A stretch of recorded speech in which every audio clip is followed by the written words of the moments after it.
morning. Good morning. It's Monday, Memorial Day, or Labor Day weekend. Great day.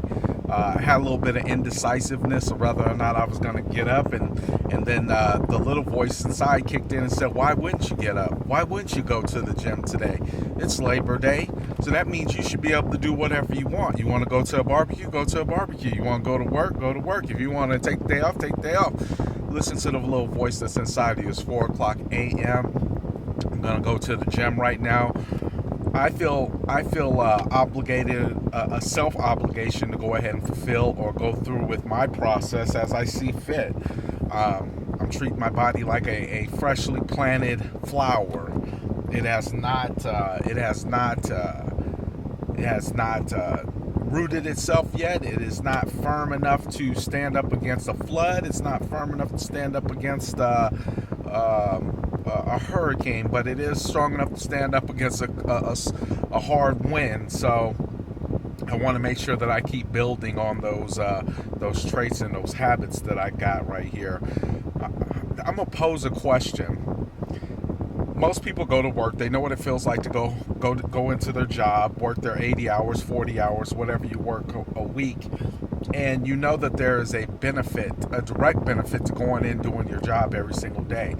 You know that at the end of it, there's a paycheck, and if you do your job well enough, there is a chance that you might get promoted. And you also know that if you don't do your job good enough, there's a chance that you could get fired. See, those are the chances that we take when we're working for somebody or working at a company. We understand the risk and the reward based on our efforts. Now, just imagine, just far out thought. Since we know we can guarantee if we go into work every day, we'll get our paycheck. We can guarantee that if we show a half-ass effort, we probably won't get a raise, and we definitely won't get promoted. And then we know that if we're late a couple times and we don't show up a couple times, we know the guaranteed outcome of that is going to be that we're probably going to get fired. And you either did that because you didn't like the job, or you did it because you were trying to self-destruct and get out of a life that you weren't trying to live in the first place. Either way. Now, I take those same principles and I apply them to my regular life. Now, I go to the office, I might not see a paycheck for a while. I go to my office and there's no guarantee of a raise because there's nobody on the other end of it telling me I'm going to get a raise. There's nobody on the other end of it that's going to promote me. So what came to my mind is how do I stay so damn motivated? How do I stay so encouraged to keep getting up, doing it every single day? How do I stay encouraged to do that?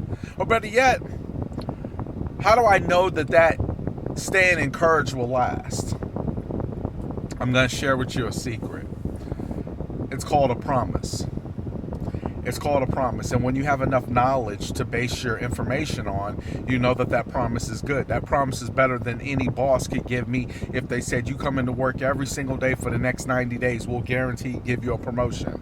He can't make you that promise because he's just the boss. He ain't the owner. He may die. He may get fired. And then there goes that promise. But what about this promise? The promise of so many people who have come before you. Martin Luther King, I had a dream.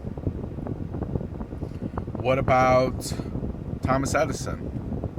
What about all these people who have created before us? What about them?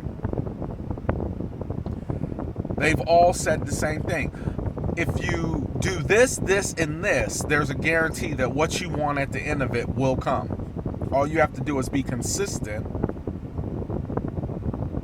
be dedicated, and condition yourself to do so, and you will get exactly what you want.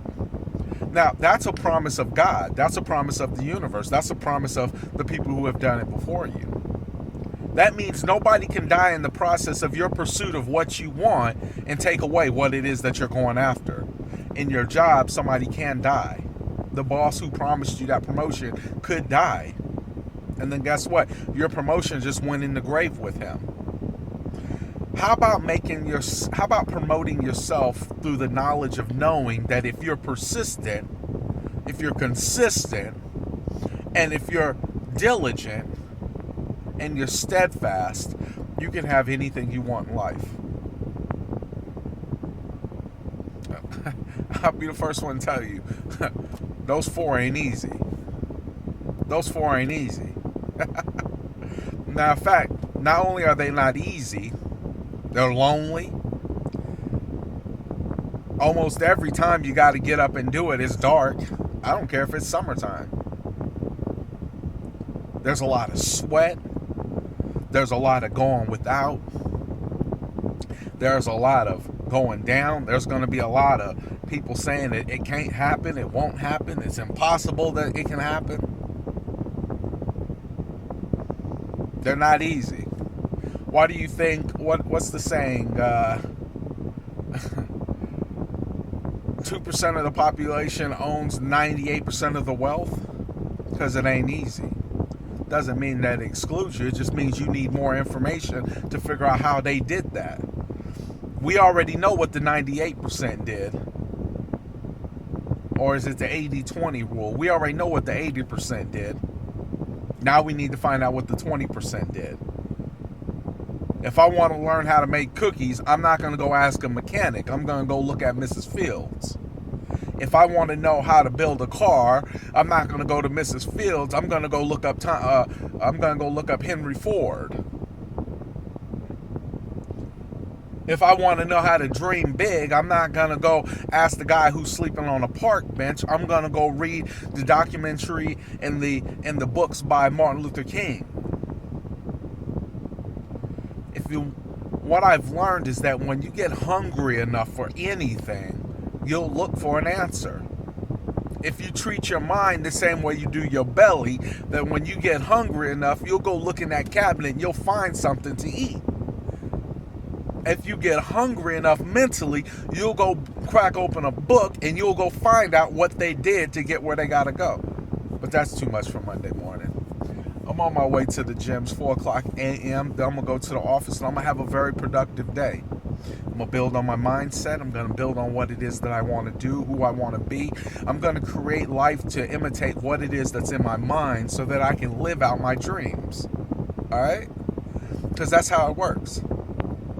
Skyscrapers are not built from plans and blueprints, because blueprints and plans have to come from somewhere. They have to come from the crevices of your mind. And once you start digging in the crevices of your mind, you'll start finding more blueprints and you'll start finding more floor plans to what you want. Now, the objective is, are you being honest with yourself and really looking to see what it is that you want out of life? Me and my wife sat in the bed last night. There's a particular car that I want. Don't ask me why. I'll tell you like this. She said, the damn car is the price of a house. I put the car together online. When you start dealing with big dreams, they let you put the car together online. From the engine all the way up, they let you put the car online because they know that big dreamers need to see what it is that they're going to do so that they have something pushing them in the direction of it. I mean, I built this whole car. I built this whole car. It was expensive.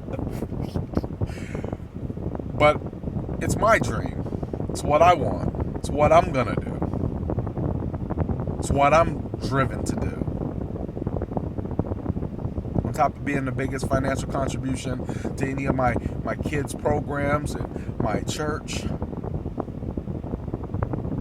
So, God bless. It's Monday, Labor Day. Labor how you want. It's your day.